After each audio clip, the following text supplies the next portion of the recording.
Welcome to Unlikely Intersections, the podcast where intent, impact, and inquiry inspire our conversations. The interesting thing about intersections is that we all go through many intersections daily, and the way we navigate these determines the trajectory of our days and of our lives. I'm Doc Philip Brown with my good friend Terry Jackson, and you're at the intersection for a really special tribute episode to our good friend Linda Pearce. And I want to start out by just saying you talk about unlikely intersections. For a giant like Linda Pearce and a young person, I still consider myself young like myself, to develop the level of friendship that we did over these last number of years is kind of an unlikely intersection. Yeah, I'm sure it's very, very unlikely intersection. I met her some years back. Didn't really know her, but I would always hear the name around. Always hear the name. You know, you'd be in a group of people and they talk about meeting someone, but they'd say, "Well, hey, let's go see what Miss Linda Pearce has to say about this." You know, she was a connector, and she was full of knowledge, and so interesting as to how we finally connected. But it was great in knowing who she was and just being able to see her work. And I would say that my meeting her was an interesting intersection as well. It's interesting because she was across so many different connections, and she held lots of prestigious positions, whether it was being the first African-American female chair of the UNCW Board of Trustees, or being on the hospital board, or numerous other boards, or starting Pace Elder House, from its humble beginnings to what it became in service of fellow humans. And she would tell you, she loved old people. She just had a way of connecting and getting things done that is rare in this day and time. Yeah, I would agree with that. I remember sitting out there with her on the porch and having conversation with her. And the only thing I think we disagreed on that day was the Dallas Cowboys, because he was a big Dallas Cowboy fan. But just sitting, I'm going to say being a student, just listening to her and being a student of Wilmington, of the inner workings of Wilmington, she definitely knew how to get it done. She knew behind the scenes. She knew the real story so much of the time. She was such an authentic person. And I learned so much from her about how to get things done, was connected to people in ways that enabled that to happen in a lot of ways. And certainly if you look at all the health equity related work that I've been able to do over the last 7 or 8 years, if you really, did the forensics on that, you would certainly see her fingerprints on everything. Yeah. Vitally important to the community. As you mentioned earlier, she crossed all borders within the community, which is a great thing. But now we have to deal with the void, right? The void of leadership in so many ways. That connector, knowing where the resources are and knowing how to get those resources. And what it does is it also speaks to the lack of those development of the leaders within the community, more specifically in Wilmington African American community, because people are probably asking who's going to take her place. You can never fill her shoes. Let me just first say that. But not necessarily who from one individual, but what group of individuals are going to take her place and be able to do half of what she did. Yeah, as she might say, God broke the mold. Now, she would never say that about herself, Right. But I'll say it Right. because just a truly unique human being, to be so transcendent and to have basically all those connections on speed dial and be able to reach out and touch so many different people so quickly. It really underscores the speed of trust because she was able to establish trust in the right ways with many, many different people, and that enabled stepwise progression of lots of the things that she was able to accomplish. And I think part of that trust was built because, trust is easily built when you do what you say you're going to do. Right? It's just that simple. She did what she said she was going to do, and she was straightforward. She was a straight shooter. And so their trust is also built because I'm going to tell you what I'm going to do, then I'm going to do it. And she didn't mince any words with that. Yeah, she wasn't one to mince words about anything, really. Right. Although, what a great sense of humor. I'll never forget, this goes back to a difficult time in my life. The day that I got laid off by Novant Health just so happened to be a day that we had scheduled a lunch. And periodically we would go and have lunch, always at Henry's, and it was so funny, man. And we sat there and, we had a meal. We talked about all the kind of stuff, and she was very supportive, and got time for the check. And, they brought the check out, and she got this twinkle in her eye and said, "I got it."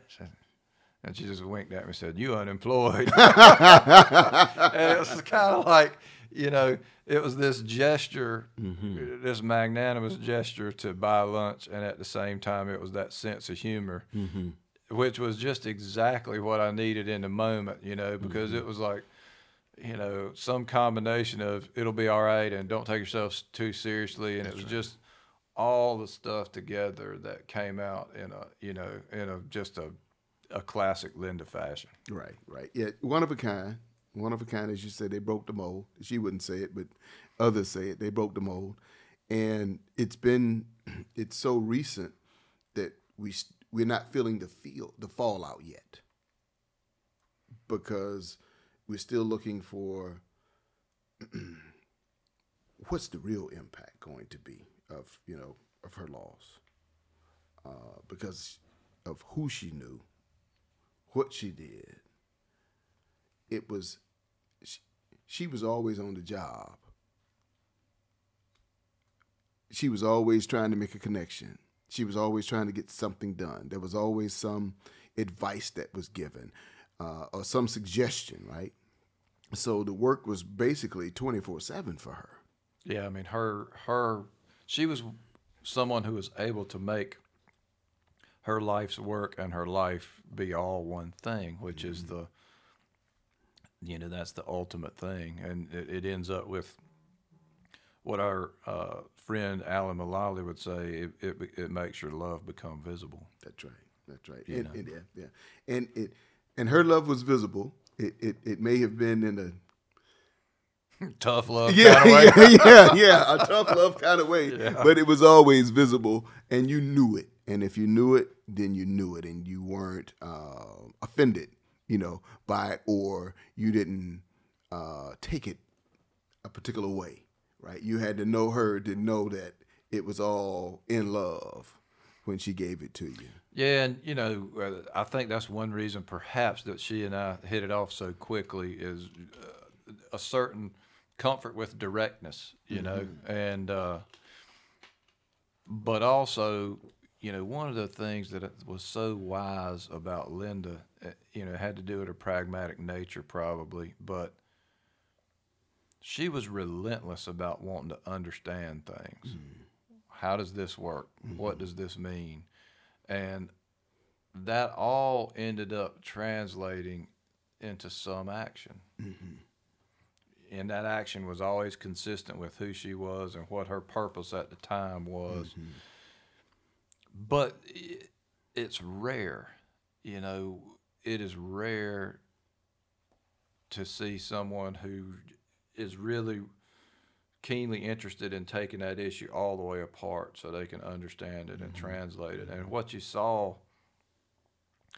or what I saw across the course of time, is that she had done that so many times and so repeatedly that it created this powerful intuition about what was behind something.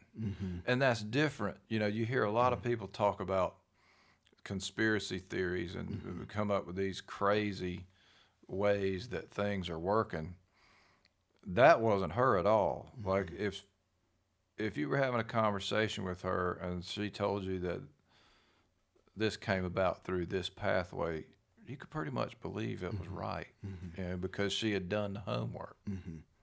You know, with me, I took it upon myself to try to get to know her. And I think that may have been just the opposite of how she operated. She wanted to get to know you or whoever it was. So I remember my journey of trying to get to know Linda Pearce. And I remember seeing her at this church, and they were selling dinners, and I introduced myself and gave her my card and told her what I wanted to talk about. And so time went on, and I saw her at this other church, and we were buying a dinner, and I kind of called her out a little bit. I said, hey, you said you was going to give me a call. You didn't. And then all of a sudden, I think there was somewhere I saw her, and she says, you know Philip, don't you? I said, yes, ma'am. And from that point forward, it was all good. It was all good from that point forward. And so we had a lot of, we had some good conversation. We had laughter because, she, of course, trusted you 100%. And so the trust he had in you she knew that if I had become friends with you, then I must have been okay. And then so we had some conversations where we kind of felt each other out. And but it was classic Linda Pearce. Let me put it that way. It's just so odd. And when I had a chance to speak at her funeral, I went over a lot of specifics about how much I appreciated her. And it came from a deep place of mutual trust and respect. And honestly, in my way of thinking, she had a lot more to offer me than I had to offer her at a time, because I served as a resource for her to help navigate the health system to the extent that I could, and certainly any time she asked. But she served as a source of wisdom, of life wisdom for me, and she was remarkably patient with me as she taught me. And that's unusual, especially when with the demographics. Our differences there, if you look at the course of her life and many stories that she shared with me over time, there was no reason in the world for her to trust me at the level that she did, other than her instinct. And as a consequence of that, it actually helped us work together to get a lot of positive steps made in the community around health. I mean, just COVID vaccinations alone. We did vaccinations right there at her church at Mount Olive. I believe you were there. And she orchestrated all of that, and in the early pandemic, before vaccinations were even out, she and I were having conversations about, how do we educate across all the communities? How do we get the word out? How do we make things happen that help people have the best chance of, at that point, it was life or death. How do we survive? And, she used her credibility to save all those lives. And in a lot of cases, it was one phone call at a time when we first started doing that. And without a doubt, through those vaccinations at Mount Olive, lives were saved, without a doubt. And it was all because of her pragmatic ability to get things done, but also her courage and willingness to leverage her reputation in a way that says this is the right thing to do, and to connect it with the different stakeholders to make it happen. Yeah, I remember that day. It was cool and raining. because she had me working outside parking vehicles. That's right. So You're still pledging. Yeah, that's right. I was still pledging in the Linda Pearce fraternity or sorority. But she had me out helping people park, such that we could get, it was a constant flow of people in and out because of the importance of the vaccine, and the importance of, at that time, I think the concern was minority communities having access to vaccine at that time. And so you and her planned that.